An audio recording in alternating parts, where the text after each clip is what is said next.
सभी future medicos parents और मेरे यूट्यूबर्स भाइयों बहनों को और so cold overseas education consultants को वेद प्रकाश बेनीवाल की तरफ से नमस्कार। आज के इस वीडियो का मुद्दा है सच कड़वा होता है और कभी कभी लोकल भाषा में कहा जाता है कि सच सुनने या बोलने से सामने वाले को मिर्ची भी लग जाती है।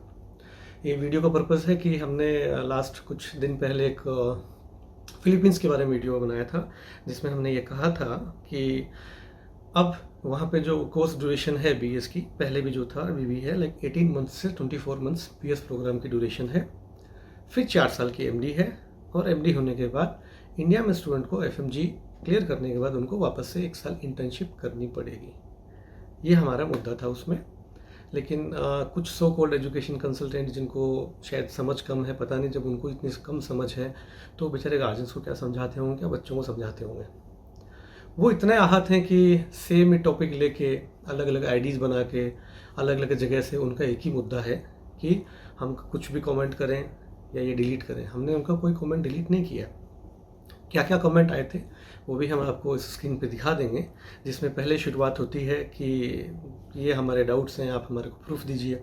जब उनको प्रूफ दे दिया गया तो प्रूफ के ऊपर क्वेश्चन उठा कि यहाँ पे ये बोला गया, यहाँ पे ये बोला गया है। फिर किसी और लोगों के जिन्होंने कोई वीडियोस उनके फेवर में बनाए थे उन वीडियोस के लिंक उन्होंने डालना स्टार्ट कर दिया। अंत में जब सारे क्वेश्चंस उनके ख़त्म हो गए तो फिर एक नया जन्म होता है, एक नया अवतार होता है, फिर नए बंदे का, जो अपने आप को एडवोकेट बताते हैं। अब पता नहीं कितने बड़े एडवोकेट तो वो होंगे।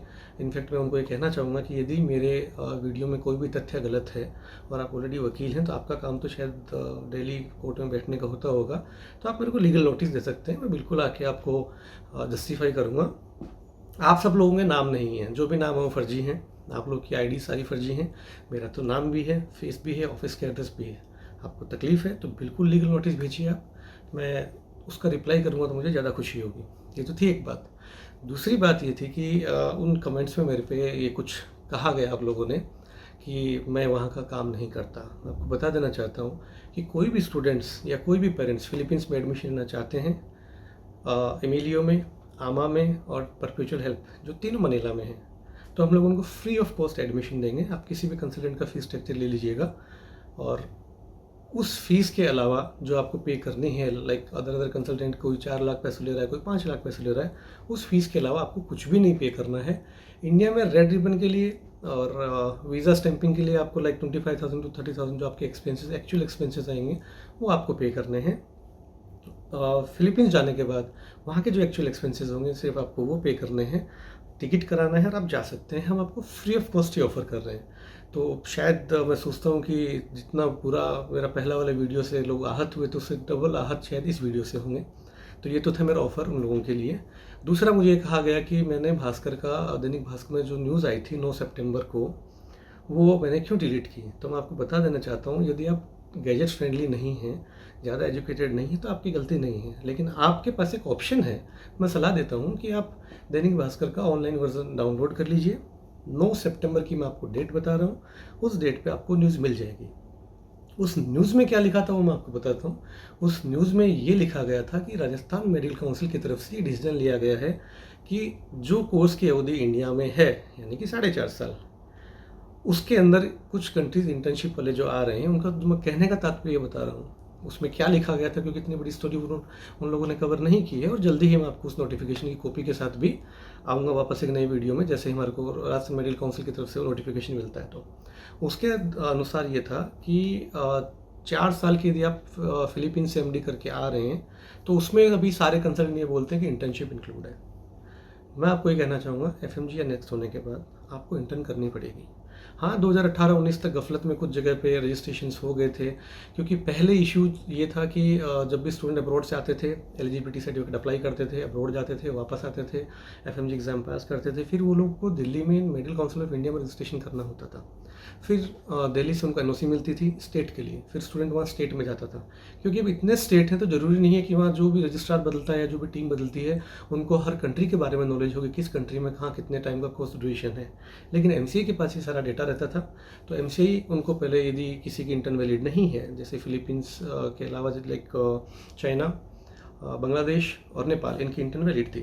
तो यदि कोई स्टूडेंट यहाँ से इंटर्न करके आया तो उनको परमानेंट रजिस्ट्रेशन देते थे, और जो इंटर्नशिप नहीं करके आते थे या अदर कंट्री से जिनकी इंटर्नशिप वैलिड नहीं थी, उनको ये लोग प्रोविजनल सर्टिफिकेट देते थे। तो स्टेट काउंसिल्स के ऊपर इतनी बर्डन नहीं रहती थी ये जानने के लिए कि किस कंट्री का क्या रूल है, किस कंट्री में कितने कोर्स ड्यूरेशन है। ये बर्डन उन पर नहीं होती थी, लेकिन ये बर्डन अभी उनके ऊपर है। और शायद धीरे धीरे जैसे उनके सामने केसेस जाएंगे तब उनको समझ में आएगा कि हाँ भाई, यहाँ के रूल्स रेगुलेशंस ये हैं, यहाँ के रूल्स रेगुलेशंस ये हैं। तो ज़रूरी नहीं है कि जो पास्ट में होता है या जो गलतियाँ उन्होंने पास्ट में की वो फ्यूचर में भी करेंगे। और रही बात फिलीपींस की, तो फिलीपींस के बारे में हमने कभी हमारे किसी वीडियो में ऐसा नहीं कहा है कि ये कंट्री बुरी है। यदि आपको चाहिए तो लाइक अभी एक वीडियो में एक ग्रुप के अंदर कुछ डिस्कशन चला था और हमारे किसी फ्रेंड ने काफ़ी कुछ गलत लिखा था कंट्री के बारे में। तो मैं ही शायद पहला बंदा था, और शायद नहीं, पक्का मैं ही पहला बंदा था जिसने सबसे पहले कमेंट किया था उसमें कि आप किसी कंट्री को इस तरीके से बदनाम नहीं कर सकते हैं। यदि आपको उसका स्क्रीनशॉट चाहिए तो वो भी मैं आपको इसमें मोस्टली मैं शेयर कर ही दूंगा, क्योंकि मैं चाहता हूँ कि जितनी आपको अलग अलग आईडीज़ और बनानी ना पड़े और आप शायद शांति से बैठें, और जितना आप मुझे पोक करते जाएंगे मुझे बहुत अच्छा लगेगा।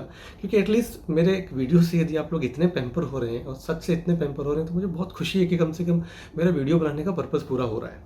और मोस्टली अभी तो पता नहीं आप लोग तो लीगल जाएंगे या नहीं जाएंगे, लेकिन मैं प्रॉमिस करता हूँ सभी को कि कहाँ पे क्या गड़बड़ झाला हो रहा है, बहुत जल्दी ही हम लोग कोशिश करेंगे कि गवर्नमेंट के थ्रू इसके लिए सारे नोटिफिकेशन निकालें, या गवर्नमेंट इसके नोटिफिकेशन निकाले। गारंटी मेरी है कि उनका ध्यान मैं ज़रूर इस पे दिलाऊंगा कि कहाँ पे क्या चल रहा है। मैं किसी भी कंट्री के अगेंस्ट नहीं हूँ।